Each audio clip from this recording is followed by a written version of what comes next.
What's happening, people? Back with another reaction, back with some more live Fleetwood Mac from the 1997 live performance CD, The Dance.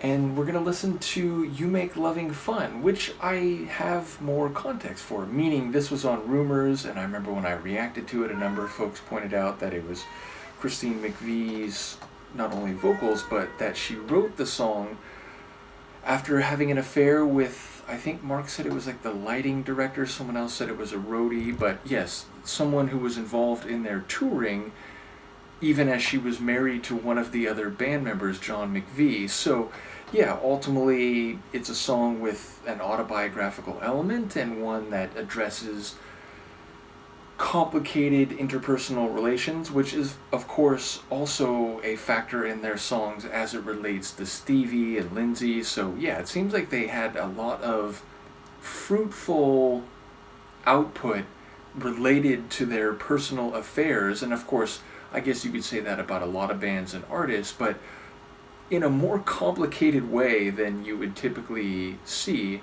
And I'm aware that, when I reacted to Silver Springs, people mentioned like in that live performance, Stevie is kind of locked in on Lindsay, and it's, like this like real kind of tension in the performance. So yeah, I don't imagine that will be the case here in the same way. But again, the idea of the origin of this song lyrically, it's really interesting to me to hear their catalog. And admittedly, I've heard just a fraction of their studio album catalog, but it is cool to now hear some live versions of at least a few of the tunes on this live album that I am familiar with the studio version, in terms of, getting a sense of stylistic similarities to or differences from the album version. But yeah, it's another tune, just has that smooth like pop rock meets a bit of a folk sound. So yeah, definitely it sounds like it's very much in their wheelhouse when it comes to musical stylings, and I wonder how it'll sound here in a live performance. Let's listen. This is Fleetwood Mac and a live performance of You Make Loving Fun, a song by Christine McVie, originally from Rumours, and heard here on the 1997 live album, The Dance.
Thank you very much. Thank you.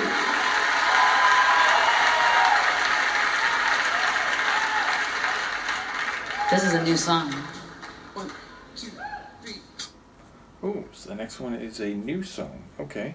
But yeah, again, like, especially in the sections like post-chorus, like, there's just parts of that sound as I've come to know it, like quintessential Fleetwood Mac, and I enjoy the, I don't know, down tempo is the right word, but the rhythm seems to shift in that, like,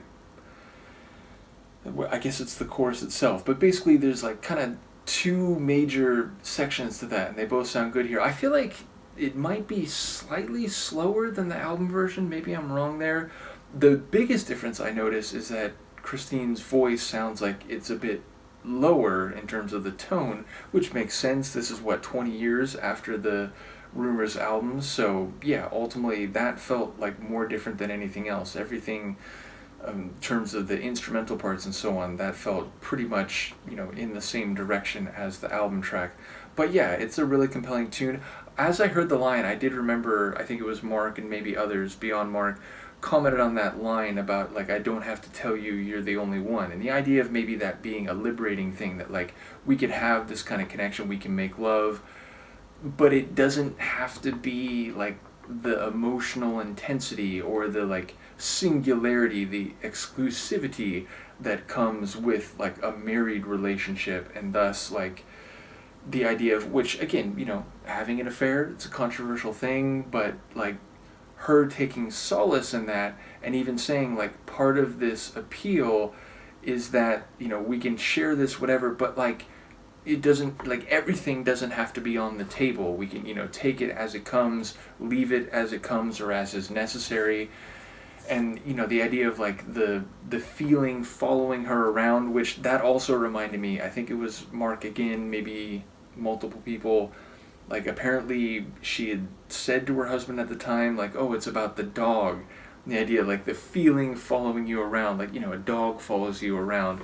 So, yeah, it is like, there's some wording there where, like, I guess maybe she got away with that phrasing, like, oh, see, look at that line. It's like, the feeling of having this affectionate, devoted person, but it not being, the sort of, like, everything in that regard. I guess she got away with it. But ultimately, yeah, it's, I think, a very sweet song, despite the, like, controversial context, and secondarily, I think sonically, it's just, like, it's quintessential Fleetwood Mac, and I think it's just very sonically enjoyable and smooth. So yeah, a cool performance of a top tune. I am curious about the next one, given what I think Stevie just said, that this is a new track, and it's Sweet Girl. So yeah, but that's not, like, that phrase sounds familiar. Have I reacted to something?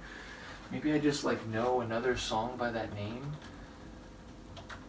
See, I have Studio open. Yeah, I have not reacted to anything by the name Sweet Girl, so yeah, maybe it's some unrelated reference that it's triggering in my brain.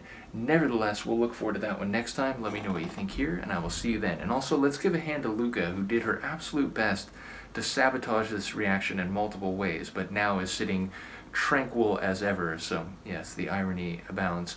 Let me know what you think, and I will see you next time. Peace.